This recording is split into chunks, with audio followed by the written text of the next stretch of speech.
Well, do not be alarmed, folks. I did, as you can see, transition to the summer beard, so I took quite a bit off.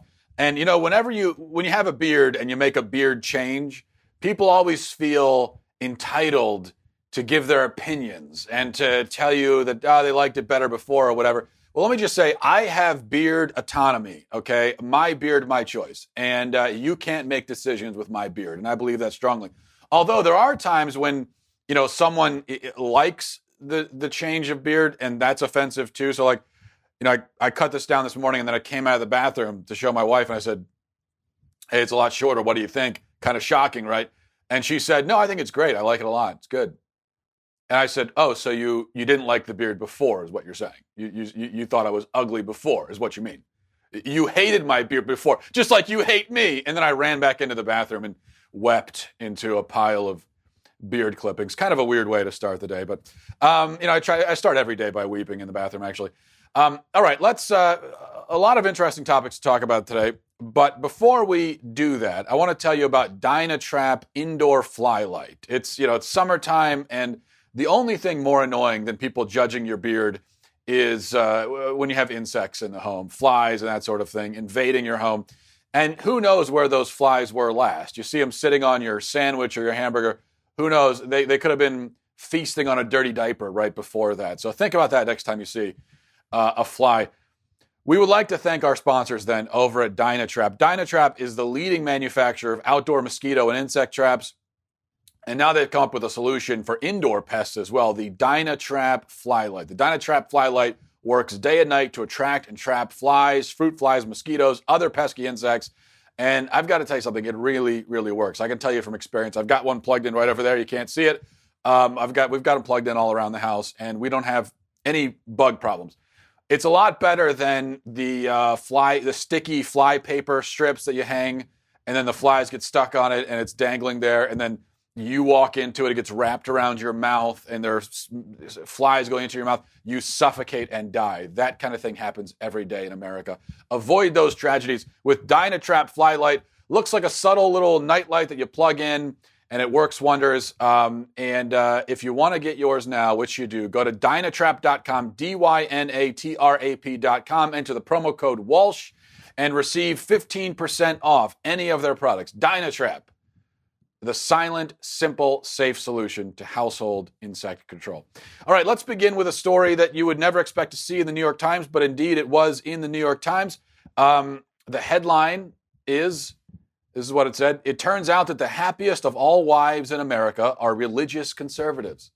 You know that the New York Times' readership, they're going to be a big fan of stories like that. And we'll get to how the readership reacted in a minute. But the article begins, "Blue marriages are better," or at least that's the conventional wisdom. "Couples who live according to egalitarian values, sharing domestic responsibilities like housework and cooking, have long been seen as superior by most academics, journalists, and public intellectuals engaged in the national conversation about the American family."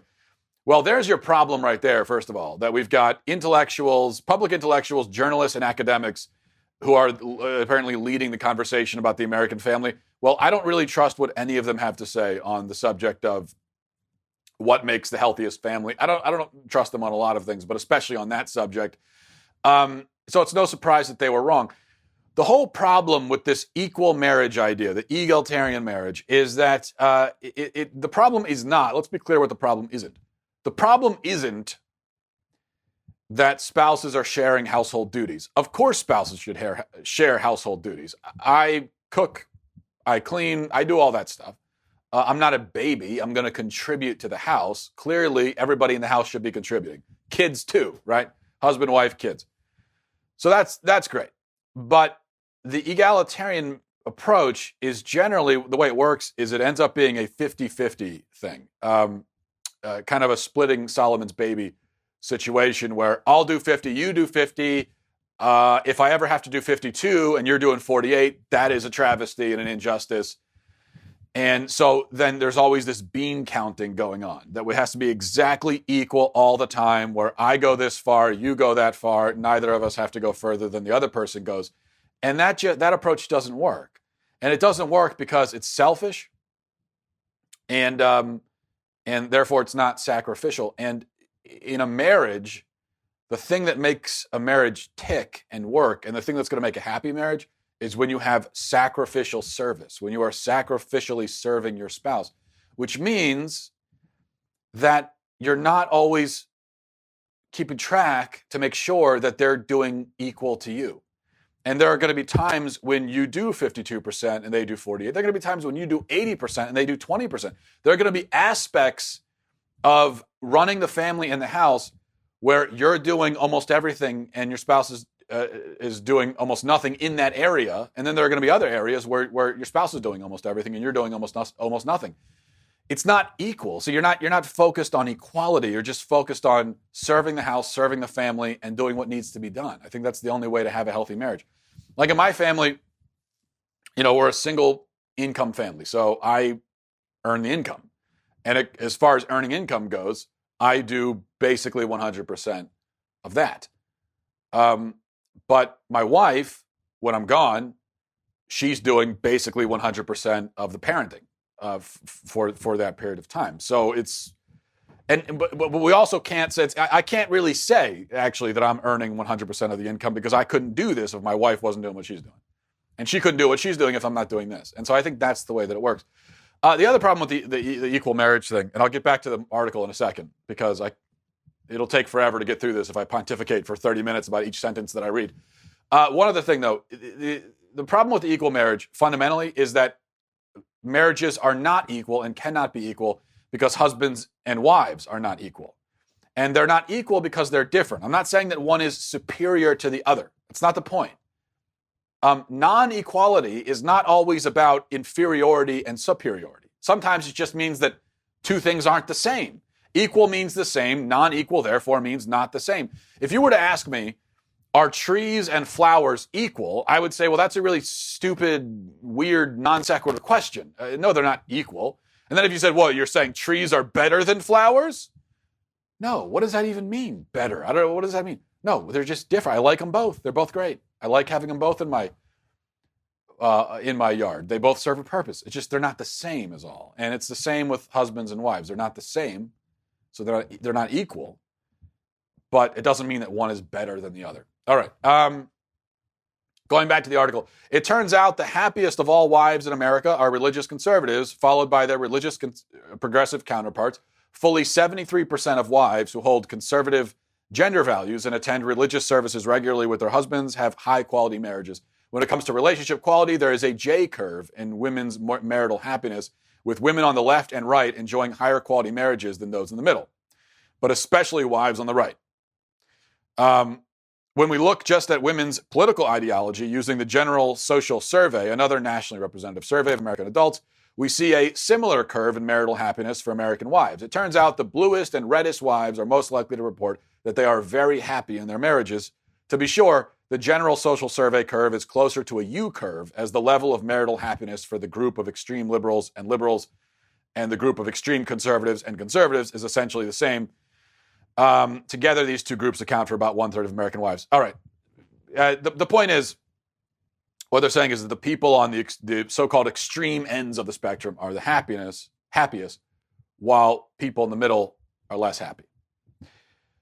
So you've got religious conservatives who are the happiest, and then second place are progressive religious women, and then the people in the middle are miserable, it turns out. Now, the article suggests some reasons for that. It says maybe folks in the middle don't have the same community support, because when you're affiliated with a group, religious group, a church, you're going to have that community support, will make you happier. There's probably some truth to that. They also talk about how the men on both ends of the spectrum tend to be more involved, which makes the wives happier, which obviously is true. And I think all that's true. We'll get back to the men in a second, but I think there's something else at play here. And it's much more foundational. Marriages are happier and healthier when they are structured around something greater than the marriage itself. So the marriage has to have a point to it that goes beyond itself. And it's the same for people. We have to have a point that goes beyond ourselves, that looks outside of ourselves, above ourselves. Religious couples answer to a higher authority. They have a higher purpose that they look to and that they call upon. So they're not winging it as they go. They're not making it up as they go along. They're not confused as much. And it means that ideally that there's going to be humility as well, because both partners realize that they are not the ones in charge. Right. I think non-religious couples aren't always sure about the grand plan. Ultimately, they don't know what direction they're going as a family. They make up their purpose every day. They try to build a new foundation for their family every day and from scratch. And it just doesn't work. There's going to be confusion and resentment and competition and all of that. It all creeps in when you don't have that religious foundation. Now, the part about men is important too. The article says, in fact, in listening to the happiest secular progressive wives and their religiously conservative counterparts, we notice something they share in common: devoted family men. Both feminism and faith give family men a clear code. They're supposed to play a big role in their kids' lives, and it shows. Both culturally progressive and religiously conservative fathers report high levels of paternal engagement. Now, I have to be skeptical about the idea that feminism gives men a code. I mean, the code for men in feminism is shut up and get out of the way, which is exactly the opposite of what you want husbands and fathers to be doing. But it is true that men do need a code. That's John Wayne said, a man's got to have a code, something to live by. And he's exactly right about that. Religious men have that code to live by, which gives them purpose and meaning, and they bring that purpose and meaning into the family. And it gives their family purpose and meaning. And I think that's where a lot of the happiness comes from. I thought it was interesting reading the comments about this article on social media, because the comments are filled with people insisting that there's no way religious people are actually this happy. Let me read a few of these comments. It says, "This is hilarious. They all asked their spouses if it was okay to answer the survey in the first place. Then they made it a dinner table conversation to make sure they answered the questions correctly. I know evangelicals. Women do not have separate lives." Does this person sound like someone who knows evangelicals? Yeah, they're all sitting around. The woman, the wife was afraid to answer the survey, so they all sat around the table. And the wife said, "Gee, what should we say, folks? Should we all say that we're happy? Is that what we should tell the survey person?" And the husband is sitting solemnly at the head of the table. "You will say you're happy. We are a happy family, damn it." That's how secular progressives see religious people. That's how they imagine our families work. It's not, by the way. Someone else says, "Can confirm what all other ex-evangelicals are saying. Self-reporting on this is not a reflection of reality. Conservative women are taught that being anything other than happy is a spiritual and moral failure." I have never heard that taught, ever, in a church. Someone else says, "What Christian wife is going to fill out a form with anything but extremely happy? It's in the Bible to state things that might not be true to bring them into fruition." And on and on and on. What you notice about unhappy people, and I can call these people unhappy because it's very clear. And I know that they're unhappy because unhappy people cannot accept and don't want to hear that anyone else is happy. If other people's happiness makes you cynical and ticks you off, that's a pretty good indication that you are a very unhappy person. And that's what you see happening here. All right, let's move on. So the Republicans have decided to do a little bit of nanny stating. They just can't help themselves. You know, Republicans, they have a few good weeks and then they got to follow it up by going back to the nanny state well. But this actually proves, this particular bill I'm going to talk about proves my theory that bipartisanship is actually bad, because this is a bipartisan bill brought by McConnell and Tim Kaine, a Democrat. And this bill would raise the minimum age for buying tobacco to 21 from 18. And the idea here, we're told, is to stop the epidemic of teenage vaping. Because there's always got to be an epidemic of teenagers consuming something that they're not supposed to consume, and that's going to kill them. And so we got to have laws and pass laws and everything to stop teenagers from doing it. And it never works, ever. Never works.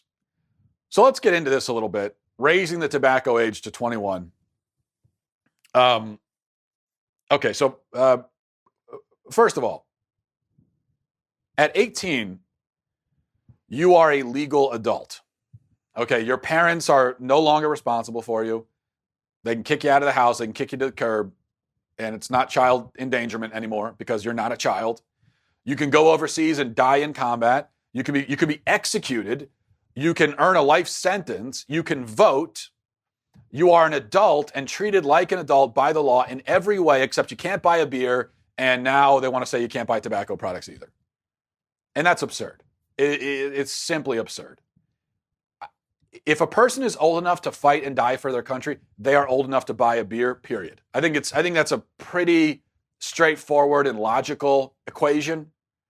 If you are psychologically competent enough to take on that responsibility of fighting for your country, or to be held responsible for committing a crime to the point of death, or to vote and participate in our democracy, if you're psychologically competent for all of that, then you're psychologically competent to drink. And certainly to buy a tobacco product. I have never heard a good argument explaining why a person should be able to die for their country at 18 but not buy a beer. I have never heard a good argument for that. Because every argument always goes back to, well, I personally don't like it. That's every argument basically is, I don't like drinking. It's better if you don't, in my opinion. And so therefore, 18-year-olds shouldn't be able to do it. Well, there are a lot of things that you might not personally like and that you might not think personally people should do. But that doesn't mean that we can set arbitrary age limits and prohibitions. And it certainly doesn't mean that we should do that or that those efforts by the government are going to be at all effective. So raising the age, it accomplishes nothing. Think about the drinking age at 21. What has that accomplished? Has it prevented a single teenager from drinking? I hate to scandalize you with this information, but college kids are binge drinking every night in this country. 18-year-old college kids are drinking as much as they could possibly want, and way more than they should want, every single night. And the laws against it have accomplished nothing at all. 16-year-olds are playing beer pong in their friends' basements. This is a common occurrence. The law is not stopping it because alcohol is everywhere because it's legal for everyone else, which means that there is no shortage of it.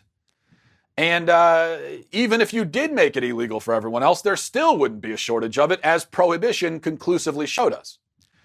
So what does a higher age limit for this kind of stuff do if it doesn't actually accomplish what it's supposed to accomplish? Well, I think it does two things. Number one, when you heighten the age limit for something, you make it seem cooler to teenagers. Now, this is one of the basic truths of life and of teenagers. When you tell them they can't do something, it's just going to seem cooler to them, which doesn't always mean that you should tell them they can do it, but it is something to keep in mind, that whatever you're telling them not to do, you've just made it cooler. Something to remember. It's a fact. If you know any teenagers, or if you were a teenager yourself at one point in your life, and most people were, I'm told, then you must know this. Drinking beer seems really cool when you're 16 and 17 years old, largely because you can't do it legally. Now, when you get older and you're of drinking age, I'm 32 years old. I drink beer. I enjoy beer. I don't see it as this cool, impressive thing with a mystique to it, where whenever I drink, I got to brag about it, take pictures of myself drinking, post it online, tell everybody, hey man, guess what I had last night? A beer. Yeah, pretty cool. I had 3 beers. That whole thing. Grown adults don't do that. Kids do that because they think it's so cool. Because it's illegal is the point. So not only have we made it this forbidden elixir, which is now cool to kids, but because they can't do it legally in full view of everybody else, what we've ensured is that they're going to go down in their friend's basement to drink, because every teenager has a friend whose parents are neglectful and don't pay attention to what they do in the basement. So they're going to go to that kid's basement and they're going to drink. They're going to go to house parties. They're going to drink in a parking lot somewhere at 10 o'clock at night. I mean, they're going to find a place to do it, and they're going to do it. And so all you've done is you have ensured that they aren't going to learn responsible drinking from adults, because adults are now legally prevented from teaching them responsible drinking. So instead of looking up to adults and saying, oh, that's how you drink responsibly, they're going to look parallel to their friends, and they're going to learn drinking habits from their other irresponsible, stupid friends. That's the way it goes. And then, as I said, once you hit the drinking age, alcohol loses the mystique. And pretty quickly, in most cases, people stop doing keg stands and they just have a drink of wine with dinner because it's a normal, everyday thing. It's not a big deal. That's the point. We make a big deal out of alcohol in this country. We make a huge deal out of it. And that only makes it worse.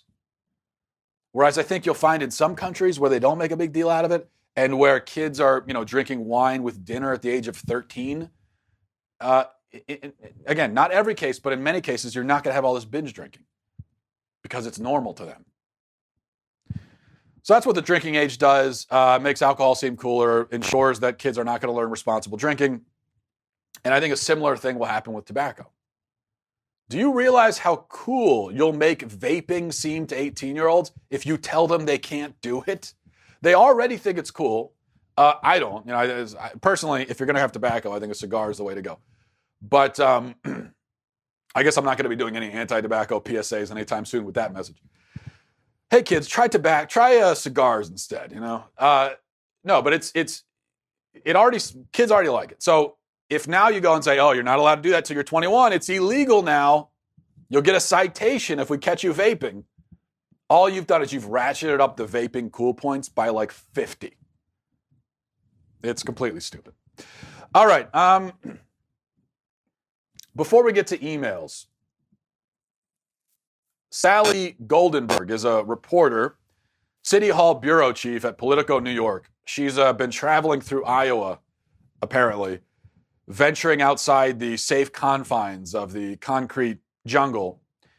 And she's been shocked by what she's encountered.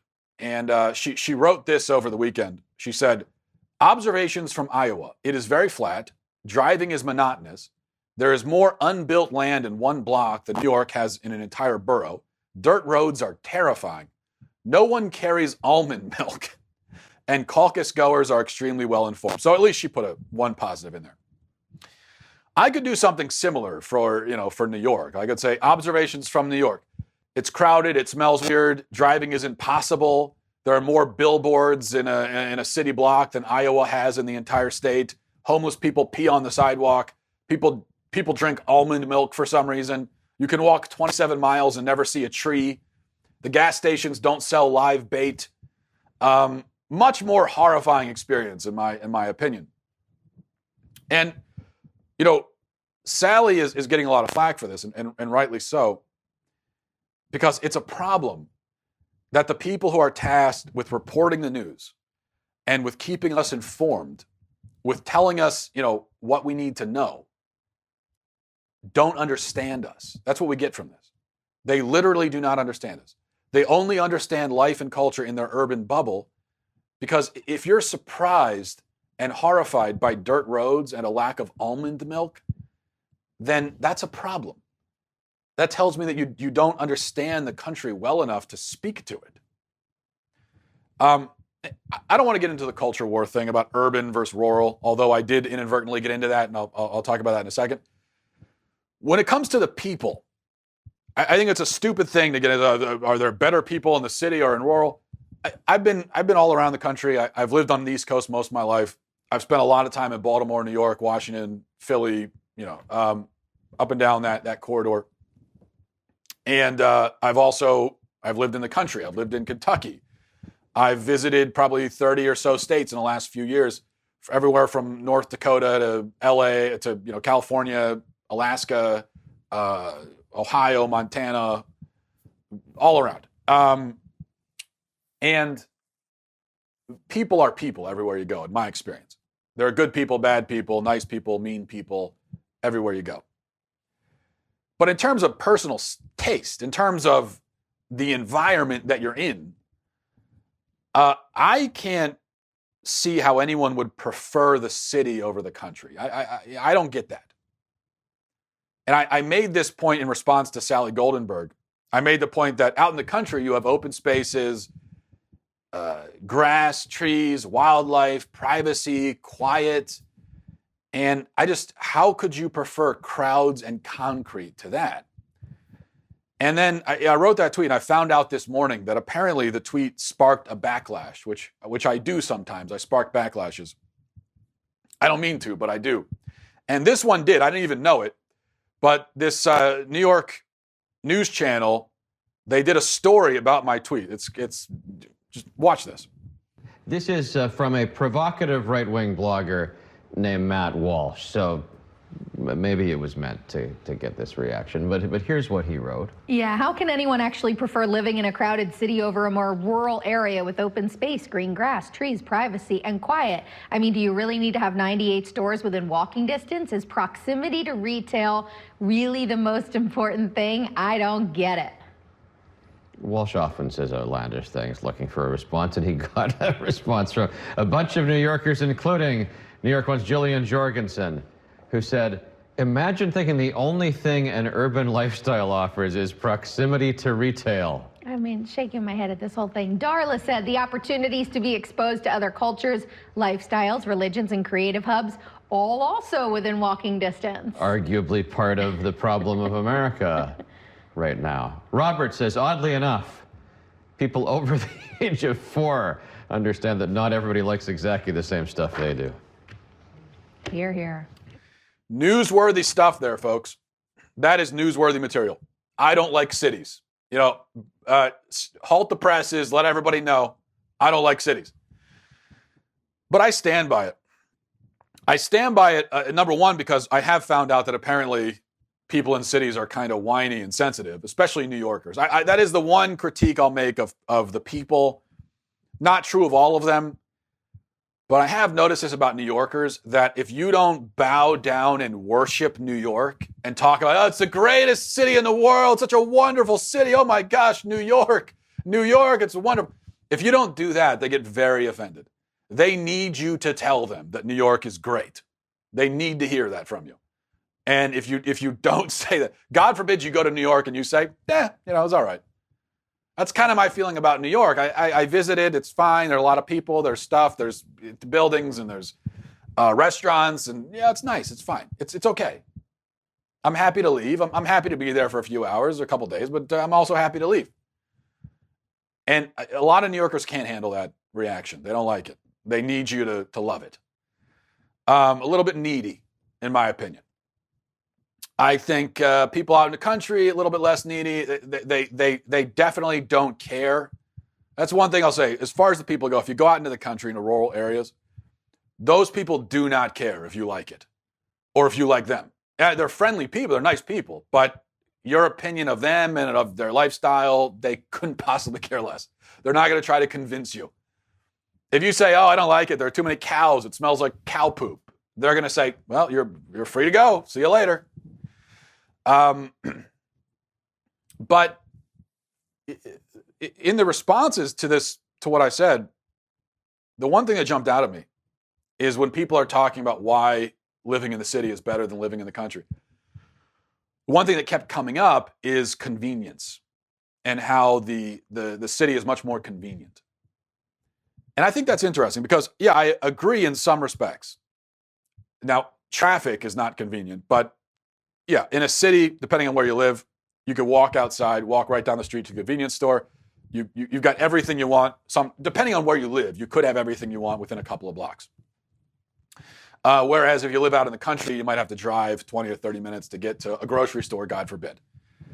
So that's convenient. But I don't think we want to structure our lives around convenience. G.K. Chesterton said that an adventure is an inconvenience wrongly considered. Meaning that, yeah, you could look at it as an inconvenience, or, if you got to drive 30 minutes to the grocery store, you could look at it as an opportunity. If you live out in the country, you look at it as an opportunity to see the view. You can look at it that way. And if you live in a rural setting, here's what I know. You walk outside your house in the morning. You're going to hear birds chirping. You're going to hear wind rustling the trees. If you have a brook on the property, you might hear water gurgling. You'll hear maybe faintly in the distance, you'll hear a cow mooing or a dog barking or something. And it's serene. And it's beautiful. And it's, to use a new agey phrase, it's very centering. Right? It helps you center yourself, whatever that means. It's human, I guess. It feels like a more human experience. Whereas in the city, there are a lot of other humans, so it's human in that sense. But I don't think people are meant to live in gray and concrete all the time. I feel like this is a need. You need trees and air, and you need that. At least I do. All right. It is interesting, though, when you think about it, that so many of the people who live in cities identify as environmentalists, yet they're nowhere near a natural environment. Whereas out in the country, nobody calls themselves an environmentalist, yet they live in the environment all the time. I mean, I am an environmental conservationist. I'm a beekeeper. Okay, I am helping the environment. I would never describe myself that way, but that's what I'm doing.